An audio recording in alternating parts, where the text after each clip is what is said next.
Hi everybody, it's Rui Coutinho from Porto Business School. I'm so sorry that I can't be with you today as I wished, but I'm sure that this will be a glorious event, that this will be a wonderful moment for reflection throughout Europe on our future, our common future, and the way digital will become an increasingly part of our future, but mainly the way we will be dealing, us as humans, with the digital, with all the automation, with all the technological breakthroughs and the technological challenges that we will be facing in the future.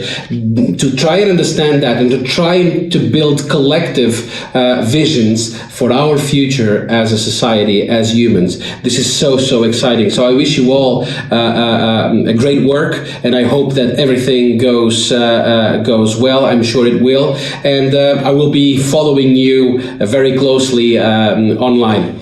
I wanted to share some thoughts and feelings that can well trigger some questions to you all regarding the way Europe needs to connect and deal with the digital challenges, and especially at educational level. So first and foremost, I am of the opinion that digital is not what is important here. What is important is the way we will be dealing with the digital technologies. So the focus should not be first and foremost or prioritary on the technology itself, but on the human behavior towards technology, on the way we can differentiate ourselves, the way we can lead, not only survive but thrive in this context of digital transformation and this context of deep revolution. Some people say, and I do agree, that this might be the fourth industrial revolution, and the changes are deeper and wider than any other time in the history of this planet. And most importantly, and this connects with our challenge, this connects with the topic of the digital education and the digital education plan for Europe, the way we will be dealing with the speed of that change, with the volatility, the uncertainty, the complexity, the ambiguity, that the speed of change, the speed of transformation, the pace of technological acceleration, the way we will be dealing with that is, I would say, the core challenge, the most important question we need to answer as a society in the next coming years, side by side, of course, with sustainable development and climate change. These are, I believe, the two topics that we need to address. And on the digital transformation level, we know we can understand the technological game changers, quantum computing, blockchain, VR and AR,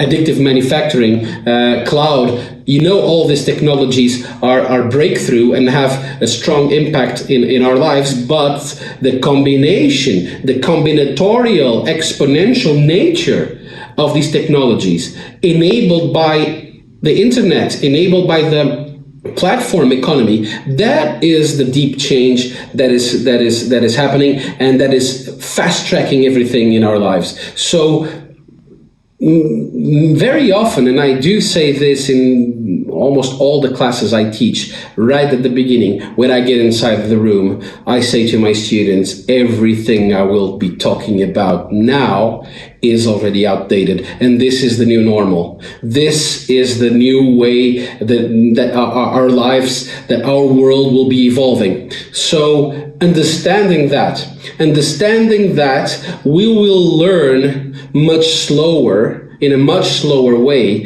than the rhythm of the technological evolution and change, and understanding that because of that, it is impossible for us as humans to catch up, permanently catch up, or even be ahead of the technological and the digital transformation. Knowing this is, I think, the most important aspect that we need to consider. And so, instead of learning everything about the technologies, What we need to develop is the strong capacity to learn and unlearn and relearn as fast as possible.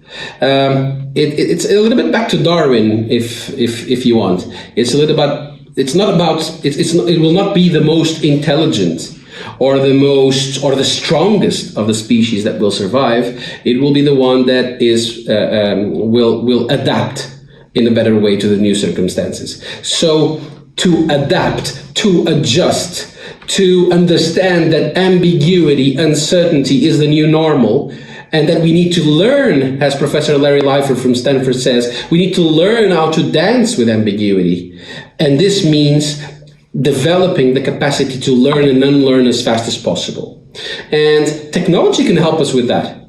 We need to fast track the access to technology in our schools, not because we need to learn about the technology, is because the technology provides us with new environments of learning, with new possibilities of learning, and especially of learning how to unlearn fast and relearn again. And so we can automate parts of that learning experience so that we can adjust and develop a new set of skills. I call them the existential skills, because it's about our existence, and our existence will be about digital literacy, for example. And I know this topic is has already been covered, so I won't go deep into that. So fast tracking the access to technologies at school level.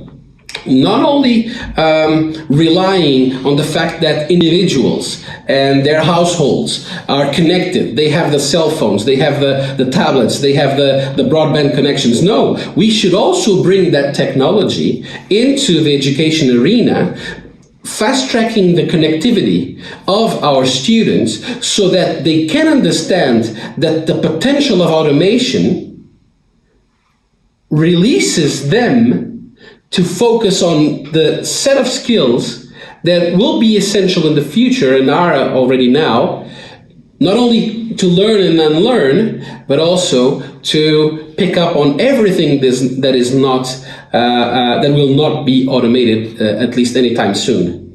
We know that everything that can be automated will be automated. It's just irrelevant. It's just a waste of time to try and fight this. It's just a waste of time for us as humans to try and match up and compete with the robots. The robots will always win. So we need to understand what differentiates us from the robots, and that are the existential skills connected to emotions, to creativity, to empathy, to consciousness. Siri has no conscience. Alexa has no conscience. They are very bad at understanding sarcasm, irony, context, because they don't have the sense of their selves. They don't have the consciousness, and they're not able to feel empathy. They're not able to feel emotions. Their creativity is automated. But it's not as powerful as human creativity.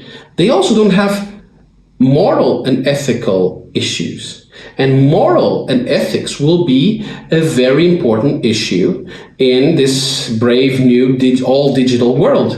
We still need the philosophers. We still need the deep. This minds that think on social sciences about the decisions that we will be making. So we need to adjust our education system to fast track this new ways of learning, so that our students, our citizens, are agile, are comfortable, and learn how to dance with ambiguity. That they fuel and power the human capabilities that are impossible to automate at this moment, such as emotion, as creativity, as empathy, as consciousness. And the combination of this set of skills, this set of capabilities, will be what makes us humans the leaders.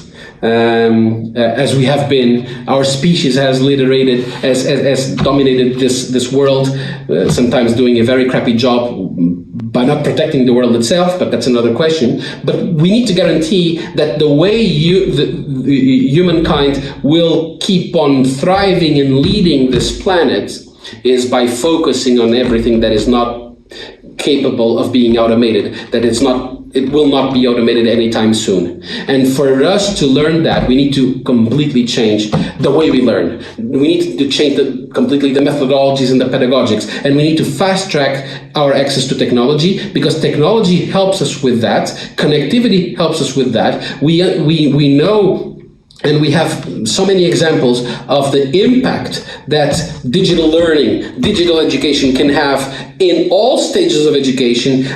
Personally, I deal a lot with executive education and working with the senior executives of the biggest companies of this world, and we know the power of the application of technology and to the learning processes. So we need to fast track that, because if we do so, and this doesn't mean, of course, just having broadband connection or having computers inside the classrooms. It's even bringing the technology to the pedagogical, to the methodologies, to the ways of learning, to gamify, to interact more, to have more engagement with the students, and to have a different way of learning and unlearning fast. And so these are the thoughts and reflections that I wanted to share with you guys. And I know that all my colleagues that have been talking to you will be inspiring you and fueling you up,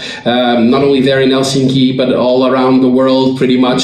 So I wish you all great job. I wish that you really help us in figuring out what is the education of the future, and how can we use technology to boost that new ways of learning, that new skills, and that new capabilities that will keep humankind leading in a positive way this planet. Cheers. Thank you.